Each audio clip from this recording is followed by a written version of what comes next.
Tonight, we are going into the spooky mysteries unfolding in Hawkins, where strange forces lie in wait, and two haunting adventures call upon the courage of Mike, 11, and their friends. First, in the Time Loop of Hawkins, we find Mike awakening to the same day again and again, trapped in an endless cycle. He's alone in remembering each reset until 11 senses a dark disturbance linked to Hawkins Lab. Together, they uncover strange changes, mysterious strangers lurking in the shadows, and they must break free before the loop consumes all of Hawkins. But that's not all. The town faces a second challenge in the night of the endless storm. A powerful thunderstorm unleashes a relentless downpour, trapping Hawkins under an unending night. The storm isolates the town, and as time warps, people begin to lose their memories, piece by piece. The gang quickly realizes this isn't an ordinary storm. It's the work of something ancient, stirring from deep within the earth. Together, the group must venture through the storm's chaos, confronting hidden powers and their deepest fears as they search for the storm's source before it consumes all they hold dear. So, settle in and get comfortable as we venture into the haunting world of Hawkins, where time, memory, and mysteries unfold. Let these stories carry you into the night, to places where the line between reality and the unknown is thin, and where bravery is the only way forward. Before we dive into the story, I'd love to know, where are you watching from, and what time is it for you right now? Let's see where all our fellow listeners are tuning in from. And if you found this content interesting, do like and subscribe.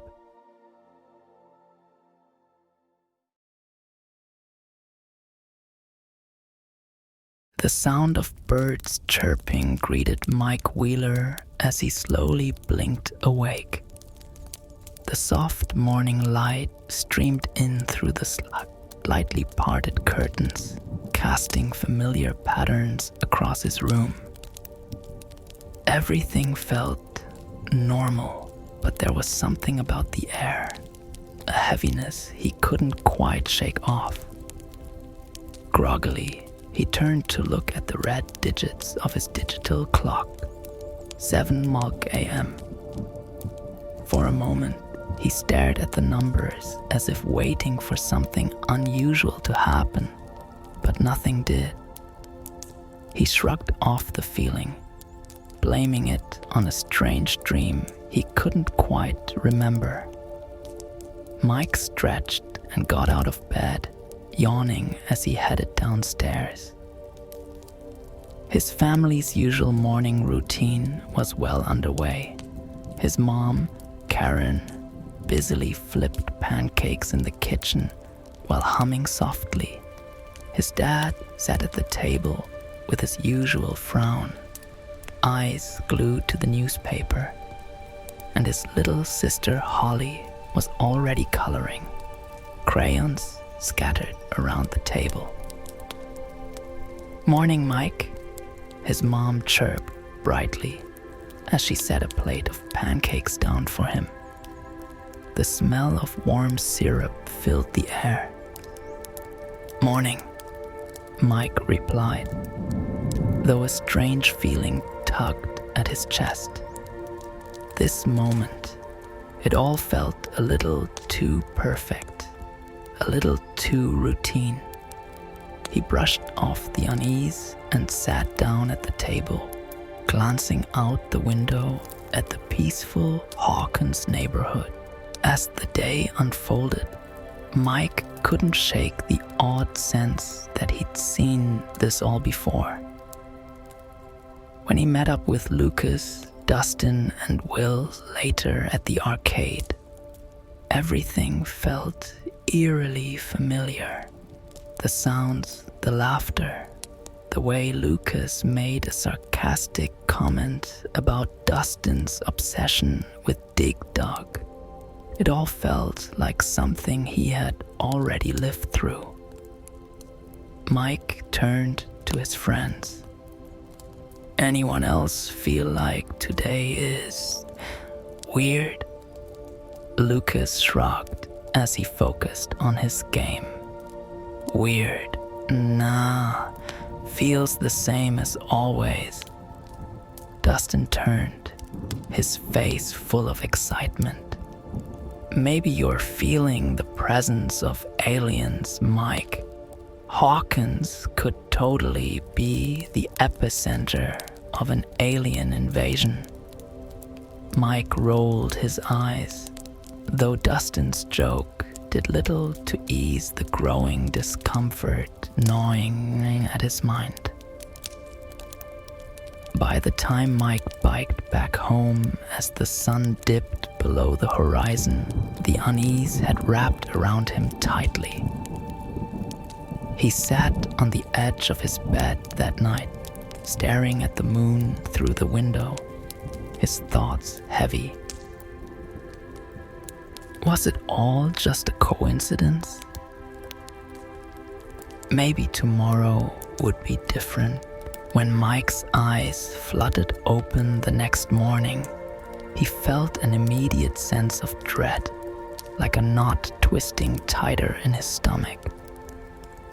The early morning sun streamed into his room exactly as it had the day before, casting the same familiar light patterns. The digital clock blinked 7 a.m. again. Mike sat up, his heart pounding. This wasn't possible, was it? He rushed through his morning routine, skipping breakfast entirely. As he stumbled into the kitchen, his mom's cheerful greeting halted him in his tracks. "Morning, Mike," she said, just like yesterday. She turned from the stove and placed the same plate of pancakes on the table. His dad was seated in the same chair, his newspaper folded neatly in his hands. "These politicians, I tell you," he muttered. Everything about the day unfolded like an eerie replay of what he had already experienced. The same ride to the arcade, Lucas laughing at the same joke, Dustin throwing out the same comments about aliens. It was like someone had hit rewind on the world, forcing Mike to live through the same day again. By the time the sun set, he felt like he was losing his grip on reality. His parents, his friends, everyone seemed oblivious to the repetition. His head spun with confusion and fear as he lay in bed that night, unable to sleep. Was he going crazy? Mike's pulse quickened. His dad had said the exact same thing yesterday, word for word. Panic seized his chest, making it hard to breathe. This can't be happening. Mike jolted awake the following morning, eyes darting to the clock. 7 o'clock. a.m. again. His heart sank as a wave of panic crashed over him. He leapt out of bed, threw on his clothes, and sprinted down the stairs, determined to confront his family about what was happening. But when he reached the kitchen, the same scene greeted him. His mom at the stove, his dad at the table, and Holly doodling with her crayons. "Morning, Mike," his mom said, cheerful and oblivious as she set the same plate of pancakes on the table. "No," Mike shouted, startling his mom, whose smile faltered. "This isn't real. This is wrong." He was almost breathless, his hands trembling. Karen gave him a concerned look, her voice soft but confused. "Mike, what are you talking about? I've lived this day already, twice. You, Dad, the pancakes, everything. It's all happening the same way." Mike ran a hand through his hair in frustration, trying to make sense of the insanity. His dad peered over his newspaper, frowning in confusion. "Mike, you're not making any sense. Maybe you're coming down with something." "No, I'm not sick. This is real." Mike's voice shook as he turned on his heel and stormed outside, jumping on his bike and pedaling furiously to the arcade. When he arrived, his friends were already there, just like before. Lucas threw him a grin, repeating the exact same joke about Dustin's high score. "It's all the same." Mike clenched his fists in frustration, his mind racing. He had to figure this out. Someone had to understand what was happening to him, but everyone seemed so blissfully unaware, stuck in a cycle that only he could see. That night, Mike lay awake, staring blankly at the ceiling, his mind spinning. He couldn't do this alone anymore. There was only one person who might understand the strange forces at work. 11. Early the next morning, as soon as the clock blinked 7:00 a.m., Mike bolted out of bed and hurried to Hopper's cabin. He needed to talk to her, to see if she felt anything strange happening in Hawkins. As he arrived, he spotted 11 outside, her brow furrowed in concentration as she practiced her powers, using her telekinesis to lift small rocks into the air. The soft sound of her breathing filled the quiet morning, the only other noise the rustling of leaves in the wind. "Elle!" Mike called out, his voice desperate as he ran toward her. 11's eyes snapped open, the rocks falling to the ground as she turned to face him. "Mike, what's wrong? I am stuck in a time loop," Mike panted, trying to catch his breath. "Every day, I wake up and it's the same thing. Over and over. The same conversations, the same events. No one else remembers, but I do." 11's eyes widened slightly, her expression turning serious as she processed his words. "A time loop?" she asked, her voice soft, but her brows furrowed in concern. Mike nodded frantically. I thought I was going crazy. But if anyone could sense something, it's you, right? 11 fell silent for a moment, her gaze distant, as if she were reaching out with her mind to feel the air around them. I feel something, she murmured, her voice almost a whisper. There's something wrong. It's small, but it's there, like a glitch. Something is off. Hope sparked in Mike's chest. He wasn't alone in this. He wasn't imagining things. Can you figure out what it is? He asked, his voice filled with urgency. 11's expression remained tense, her eyes narrowing as she focused. I don't know, but I can try. Together, they spent the rest of the morning searching for any signs or clues that could explain the loop. 11 tried to sense the anomaly, but it was elusive, just out of reach. The frustration grew as the days repeated themselves with no progress. But then, on the fourth loop, something unexpected happened. It was during one of their usual loops when Mike and 11 first noticed him. The man was tall, with graying hair and a stern expression.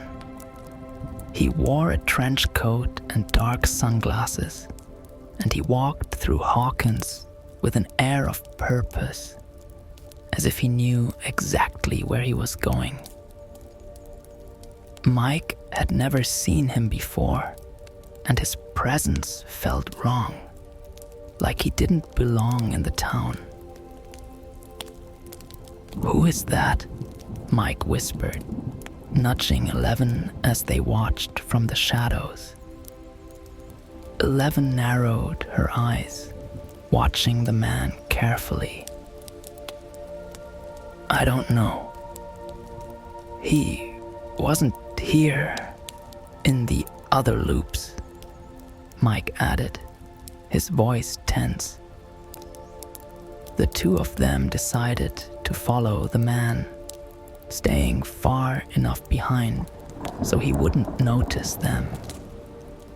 As he made his way through town, Mike's stomach churned with unease. Something about the man's movements was unsettling, almost robotic in how precise they were. He wasn't like the other townsfolk who were oblivious to the loop. This man seemed to be aware of everything. They followed him all the way to the outskirts of Hawkins, toward the abandoned Hawkins Lab. The sight of the lab sent a shiver down Mike's spine. The building stood as a grim reminder of the horrors they had faced. From the Demogorgon to the Upside Down, it had been shut down months ago, left to rot. But now, the man was heading straight for it.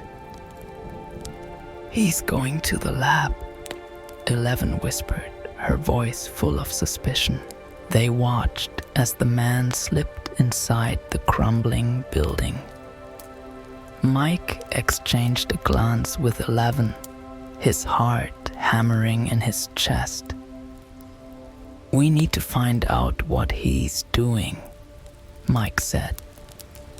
The next morning, after the loop reset once again, Mike and 11 gathered the rest of the group, Lucas, Dustin, and Will. Although they didn't fully understand the time loop or the danger it posed, they trusted Mike and 11 enough to know that something was wrong.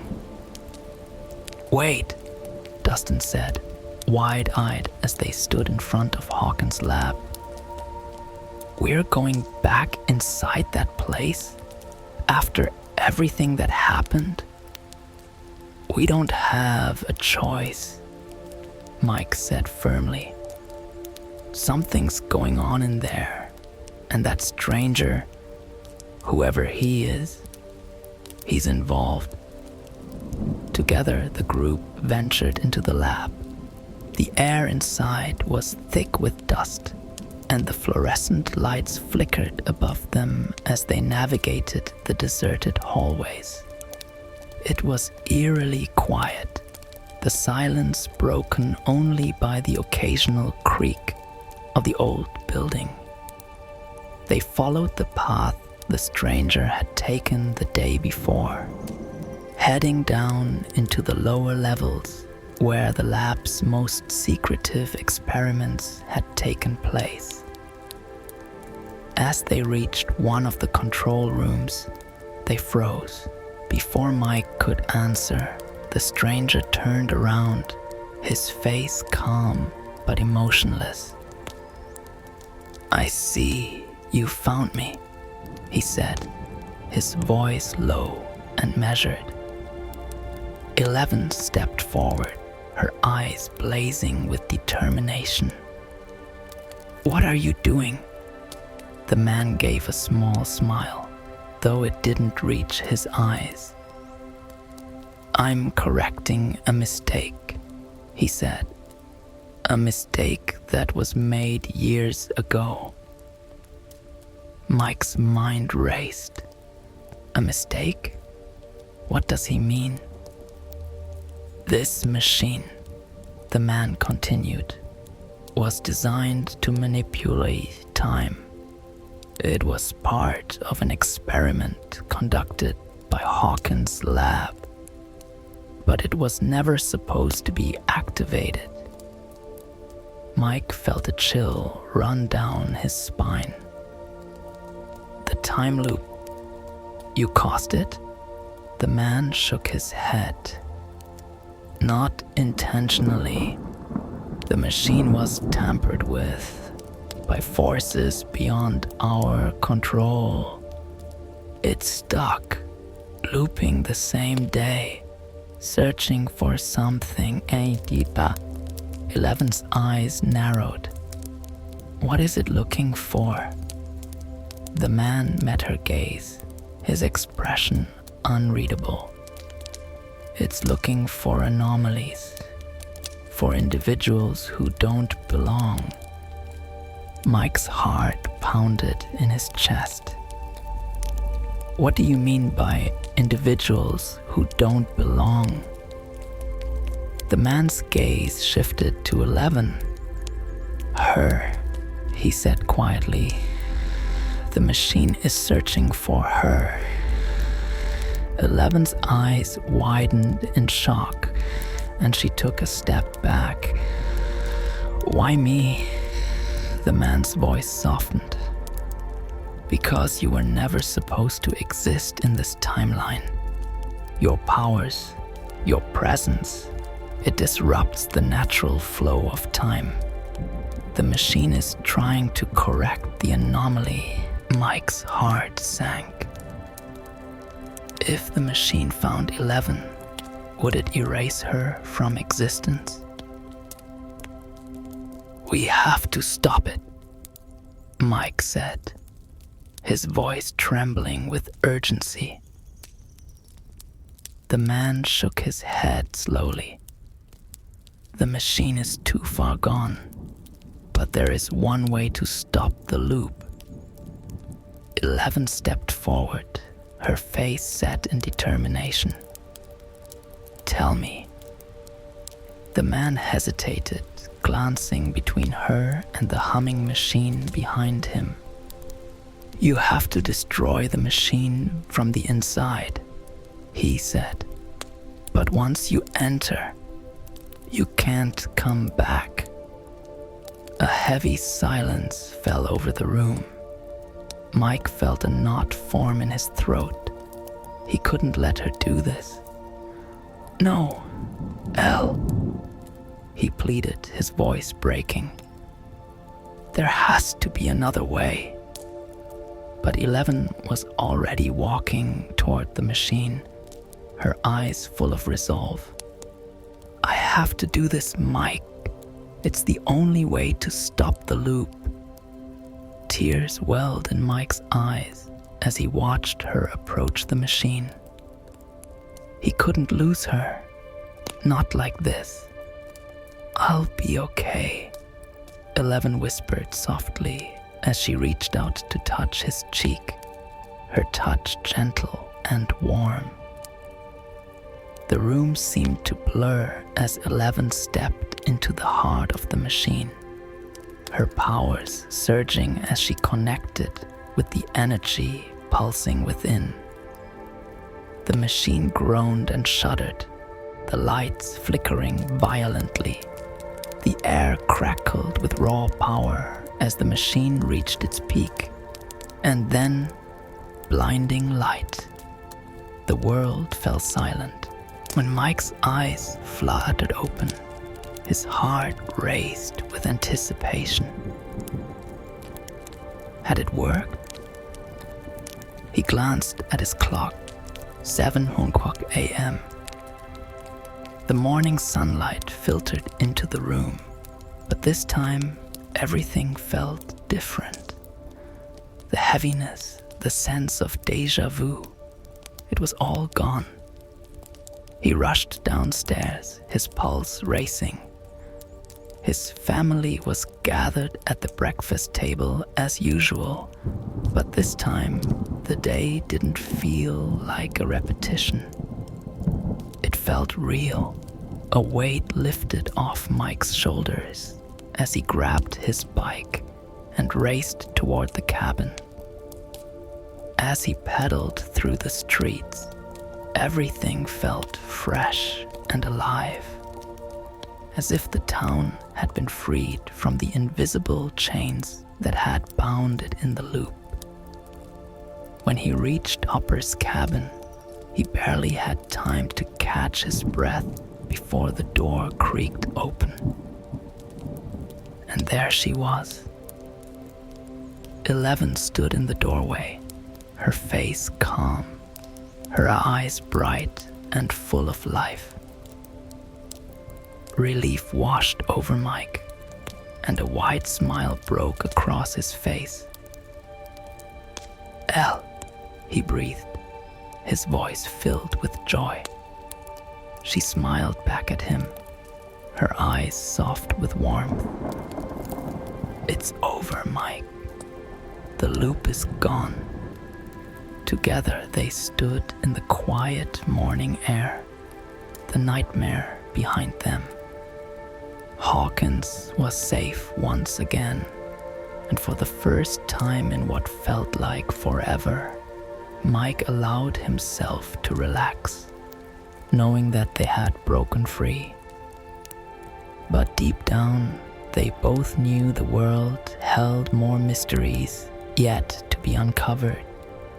For now, though, they had peace, and that was enough.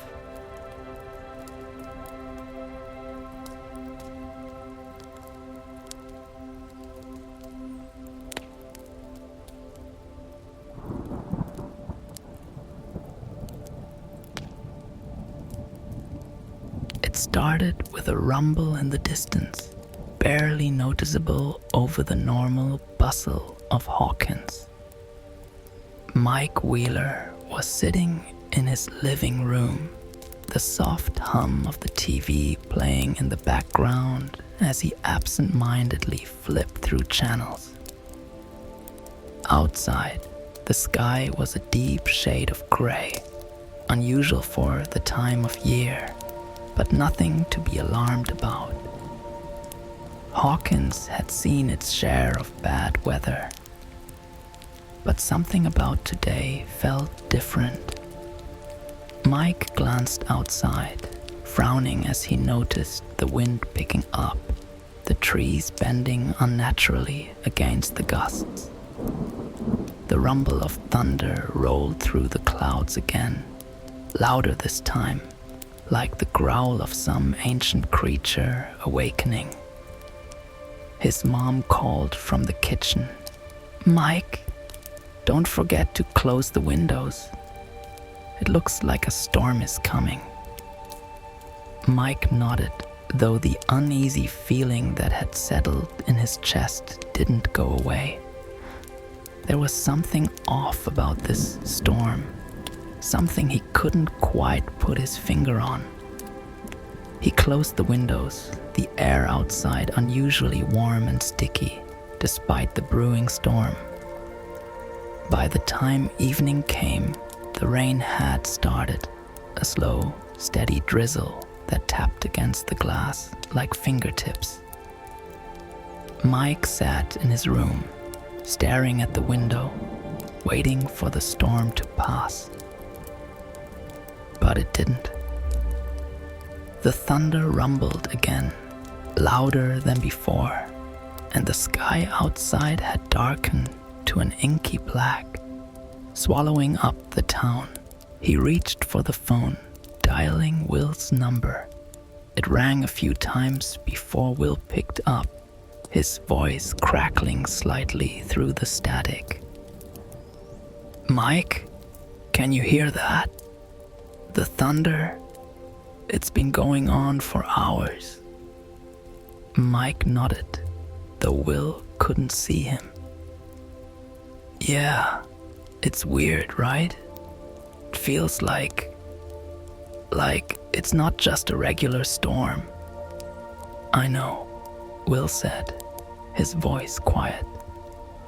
"I feel it too." They hung up soon after, neither of them wanting to say it aloud, but both knowing deep down that this was no ordinary storm. There was something else at play, something far more sinister. The storm continued through the night, its intensity growing as the hours passed. The wind howled outside, rattling the windows and making the entire house creak. Rain lashed against the walls, and every few minutes the sky lit up with flashes of lightning that seemed too bright, too close. Mike lay in bed, his mind racing. The sound of the storm had become a constant backdrop, a steady beat that echoed in his bones. He tossed and turned, unable to shake the feeling that something was watching, something hidden in the shadows of the storm. Sleep didn't come easily, and when it did, it was restless.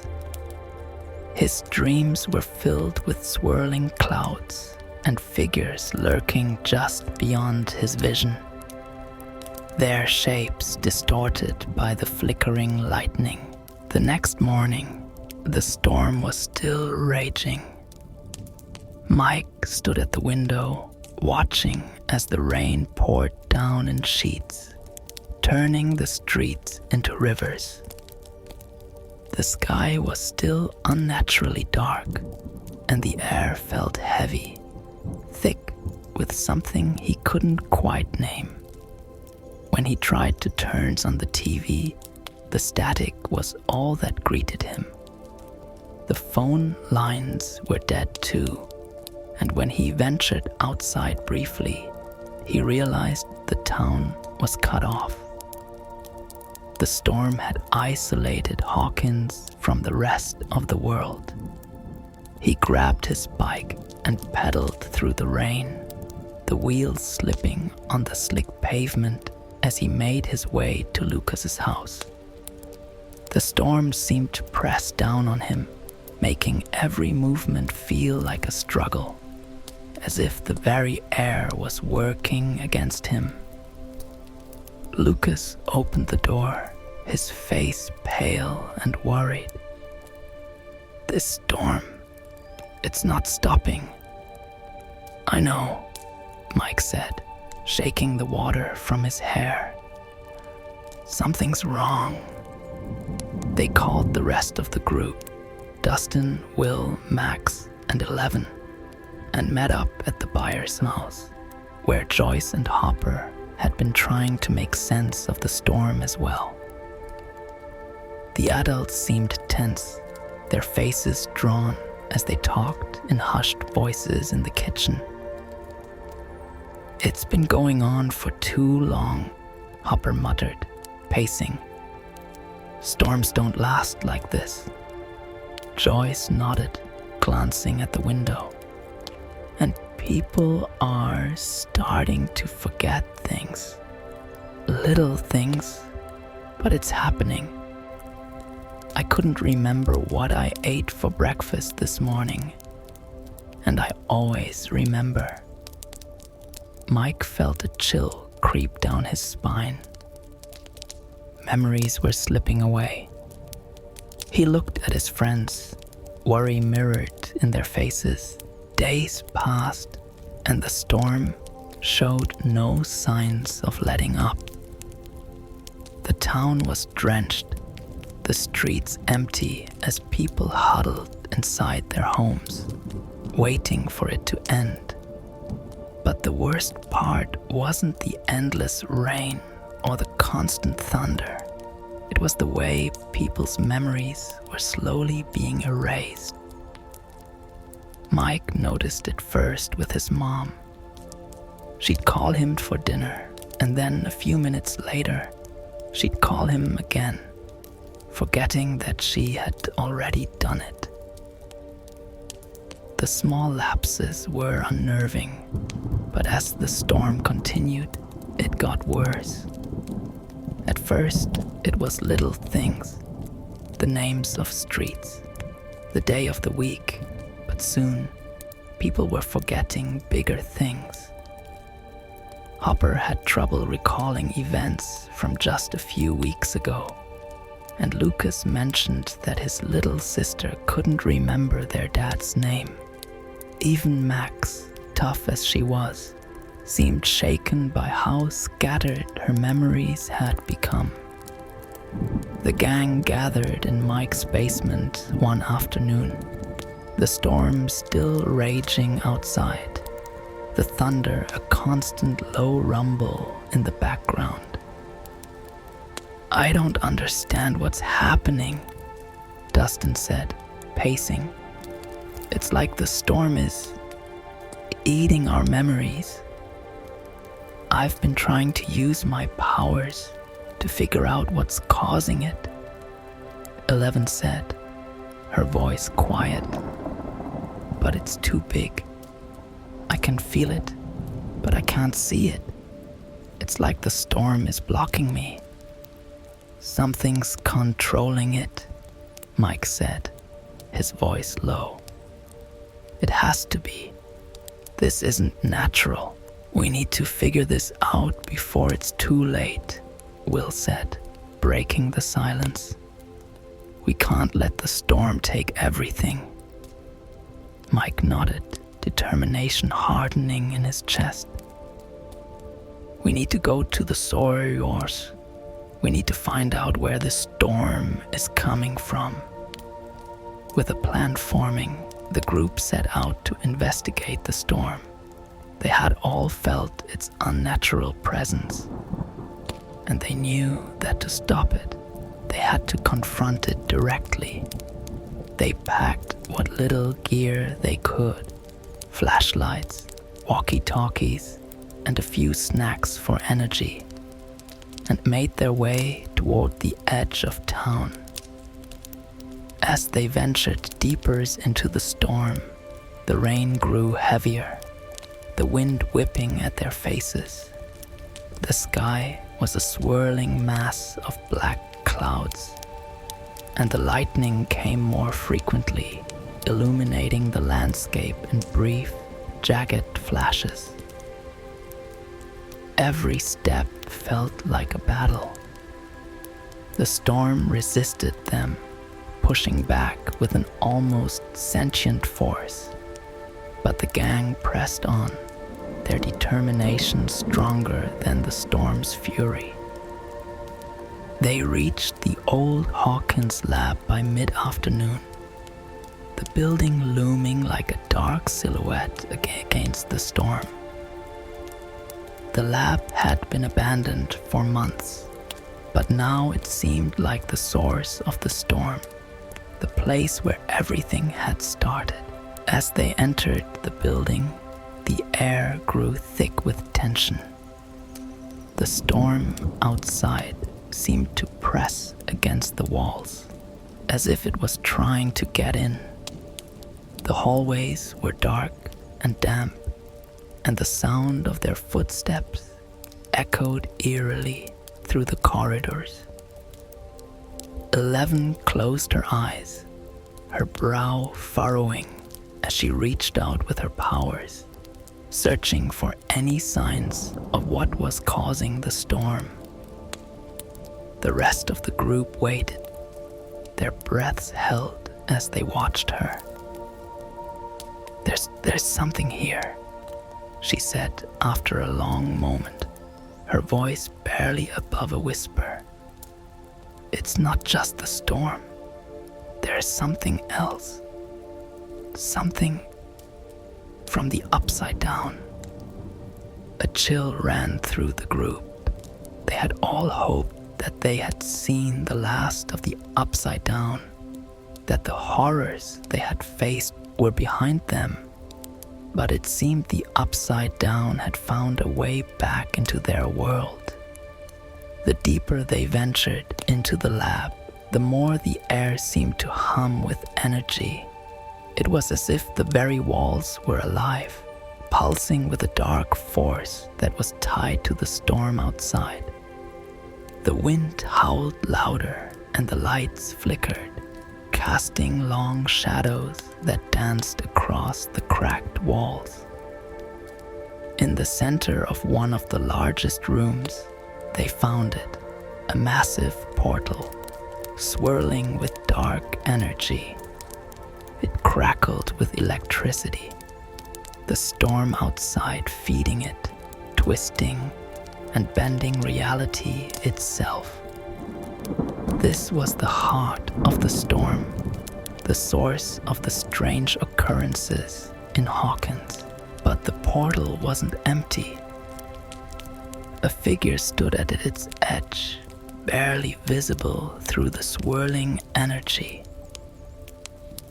It was tall and thin, its form distorted by the storm, but its eyes, bright and burning, were unmistakable. This was no mere creature from the upside down. This was something more powerful, something that had been waiting for the right moment to cross over. 11 took a step forward, her eyes wide with recognition. It's him, she whispered, the one who controls the storm. He's been waiting. The figure moved closer, its voice low and echoing through the room.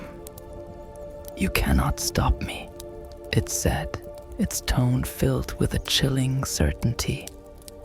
The storm will consume your world, your memories, your lives. They are mine now. Mike felt a surge of anger rise in his chest. He wouldn't let this thing take his friends, his family, his town.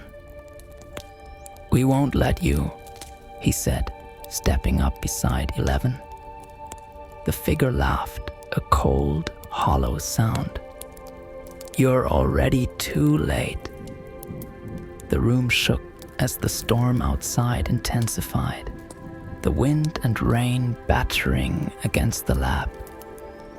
The portal grew larger, and the energy swirling around it became more chaotic. But 11 wasn't backing down. She squared her shoulders, her face set with determination. I won't let you take them, she said, her voice steady. She raised her hand, focusing all her energy on the portal, trying to close it. The room trembled as her powers clashed with the entities, the air around them vibrating with the force of the battle.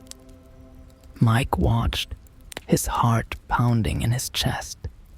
He had never seen 11 struggle like this before, The power of the storm, the force of the entity, it was overwhelming. But he couldn't let her fight alone. 11, he called out, his voice firm. We're with you. The wind roared around them, and the ground beneath their feet trembled as 11 battled against the storm. Mike, Lucas, Dustin, Will, and Max stood by her side, each of them refusing to back down, even as the storm threatened to consume them. But as the minutes ticked by, they began to feel the strain. The storm's power was too great, and the entity controlling it was too strong. Memories began to slip away, small at first. Details about school, forgotten birthdays. But then it got worse. Mike felt a pang of fear as he realized he was struggling to remember the first time he met 11, the day she walked into his life. It was slipping from his mind, like sand through his fingers. No! Mike shouted, fighting against the pull of the storm. We won't forget. 11's eyes burned with intensity as she focused her energy on the portal, her face pale but determined. I won't let it take us, she whispered, her voice fierce. The portal crackled with dark energy, and the entity let out a guttural growl, pushing back with all its might. But 11 held on, drawing on the strength of her friends, her memories, and her love for them. I won't let you take them, she repeated, her voice a whisper but filled with conviction. With a final surge of power, 11 pushed against the storm, her energy intertwining with the very essence of the portal. There was a deafening roar as the portal began to shrink, the energy around it dissipating. The entity let out a final furious scream as the portal closed, sealing it back into the upside down. And then, silence. Epilogue. The calm after the storm. The storm was over. The rain had stopped, and the sky was clear for the first time in days. Hawkins was quiet, the town slowly coming back to life after days of being trapped in the storm. Mike and the gang stood in the wreckage of Hawkins Lab, their clothes soaked and their bodies exhausted. But they had done it. They had stopped the storm, closed the portal, and saved their town once again. 11 stood at the edge of the lab, staring up at the clear blue sky. Her face was calm, but there was a sadness in her eyes. She had won the battle, but she knew that the upside down was never truly gone. It was always lurking, waiting for the next moment to strike. But for now, they had peace. Mike walked over to her, standing by her side. You did it, he said softly, his voice filled with admiration. 11 glanced at him, a small smile tugging at her lips. We did it, she corrected. As the group made their way back to town, they knew that this wasn't the end. There would always be more challenges, more battles to fight. But they also knew that as long as they stood together, they could face whatever came their way. The night of the endless storm was behind them, and in its place, there was hope.